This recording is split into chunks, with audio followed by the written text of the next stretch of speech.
నెల రోజుల నాడు ముఖ్యమంత్రి చంద్రబాబు సొంత జిల్లాలో భారీ కల్తీ మద్యం బండారం బయటపడింది. చాలా పెద్ద మొత్తంలో కల్తీ లిక్కర్ రాకెట్ వెల్లడి కావడం రాష్ట్ర వ్యాప్తంగా సంచలనమైంది. ఆఖరికి తెలుగుదేశం పార్టీ నియోజకవర్గ ఇన్ఛార్జే అందులో ప్రధాన పాత్ర పోషించారు అనే ఆరోపణలు కూడా ఉన్నాయి, కేసులు కూడా నమోదయ్యాయి.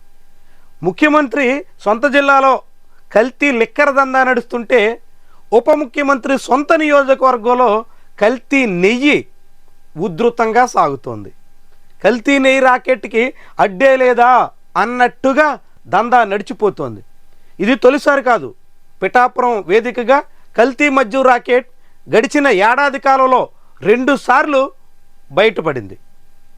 అధికారులు అడపాదడపా దాడులు చేయడం, కల్తీ మద్యం తయారు చేస్తున్నారంటూ ఏదో కొద్దిమేర చర్యలు తీసుకోవడం, ఆ తర్వాత చేతులు దులుపుకోవడం, మళ్ళీ యథావిధిగా కల్తీ నెయ్యి తయారీ యథేచ్ఛగా జనాలకి పంపిణీ. ఇది ఎక్కడి వరకు దారి తీస్తుంది? ఇదంతా సనాతని అని చెప్పుకున్న పవన్ కళ్యాణ్ సొంత నియోజకవర్గంలోనే. పవన్ కళ్యాణ్ సొంత నియోజకవర్గంలో మరి అధికారులు నిద్రపోతున్నారా? అధికారులు నిద్రపోతుంటే ప్రజాప్రతినిధులు పూర్తిగా పడకేసేశారా? మరి ఎందుకని ఇంత పెద్ద స్థాయిలో కల్తీ నెయ్యి మాఫియా యథేచ్ఛగా సాగిపోతుంది? ఒకటి కాదు పలుమార్లు కల్తీ నెయ్యి రాకెట్లు బయట పడుతున్నా అడ్డుకోలేకపోతున్నారు. అదే పిఠాపురం వేదికగా గడిచిన ఏడాది కాలంలో పలుమార్లు ఈ దందా వెల్లడైనా నిలుపుదల చేయలేకపోవడానికి కారకులెవరు? ఇవన్నీ చాలా ముఖ్యమైనటువంటి ప్రశ్నలు. ఇంత పెద్ద స్థాయిలో నెయ్యి రాకెట్ నడుస్తుంటే, కల్తీ నెయ్యి తయారు చేసి ప్రజారోగ్యంతో చెలగాట మాడుతుంటే చెక్ పెట్టలేకపోయిన అసమర్థత ఎవరిది? ప్రభుత్వం ఎందుకని నిమ్మకు నీరెత్తినట్టు సాగుతోంది?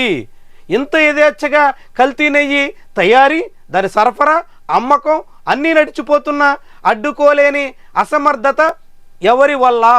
ఇలాంటి ప్రశ్నలు ఇప్పుడు పిఠాపురం వాసుల్లోనే కాకుండా రాష్ట్ర వ్యాప్తంగా చర్చకు ఆస్కారం ఇస్తున్నాయి. ఇంత పెద్ద స్థాయిలో కల్తీ నెయ్యి తయారవుతున్న ఆ కల్తీ నెయ్యిని రాష్ట్రమంతా సరఫరా చేస్తూ అనేక మంది ప్రజల ప్రాణాలతో ఆటలాడే పరిస్థితి నడుస్తున్నా అడ్డుకట్ట వేయలేకపోతున్న వైనం మాత్రం విస్మయకరంగా కనిపిస్తోంది.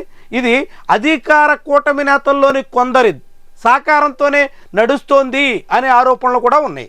అదే సమయంలో పిఠాపురం వేదికగా అధికారులు, ప్రజాప్రతినిధులు, ఈ కల్తీ నెయ్యి రాకెట్ తయారీదారులు అంతా కలిసిపోయి ప్రజలతో ఈ రీతిని ఆడుకుంటున్న వైనం మాత్రం అత్యంత ఆందోళన కలిగిస్తుంది. అనేక మంది కలవరపడాల్సిన పరిస్థితి వస్తుంది. మరి దీనికి ఎప్పుడైనా పవన్ కళ్యాణ్ స్పందిస్తారా? తన నియోజకవర్గంలోనే పిఠాపురం కేంద్రంగానే కల్తీ నెయ్యి యథేచ్ఛగా తయారీ సాగుతుంటే కట్టడి చేయలేకపోతున్న పరిస్థితి మీద కనీసం సమీక్ష చేస్తారా? దాన్ని సరిదిద్దే ప్రయత్నం చేస్తారా? ఇవే ఇప్పుడు చాలా మంది నుంచి వస్తున్న ప్రశ్నలు.